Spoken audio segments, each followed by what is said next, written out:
Defense Secretary Sir Michael Fallon said in Parliament that the government are investing in a growing Royal Navy by building 2 aircraft carriers, the new Type 26 Global Combat Ship, Dreadnought and Astute-class submarines, and offshore patrols vessels.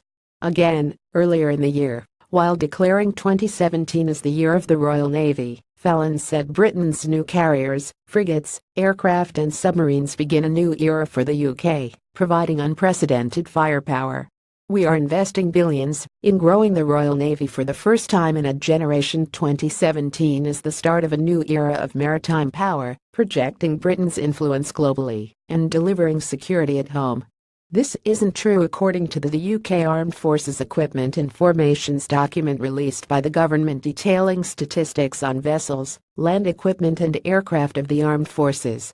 It states that 1 April 2017 there were 73 vessels in the UK Armed Forces, 64 vessels in the Royal Navy and 9 in the Royal Fleet Auxiliary RFA. This is a reduction of 3 vessels since 2016 following the withdrawal of 3 RFA vessels, 2 small fleet tankers and 1 forward repair ship RFA Diligence. Patrol ships 18 inshore and 4 offshore make up the largest proportion of Royal Navy vessels, with 22, as shown in Chart 1 below.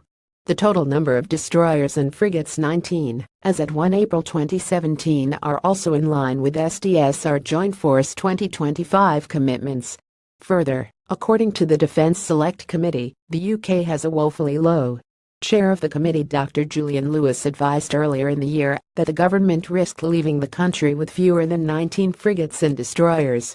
The United Kingdom will then lack the maritime strength to deal with the threats we face right now, let alone in the future.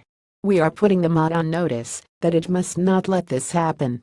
Additionally, Sir John Parker, the author of an independent report on the national shipbuilding strategy, has indicated that the frigate fleet will fall below 13 frigates unless the Type 31 frigate build starts soon, something that appears unlikely for a project described by a minister this month as still in early pre-concept phase with no design having yet been chosen.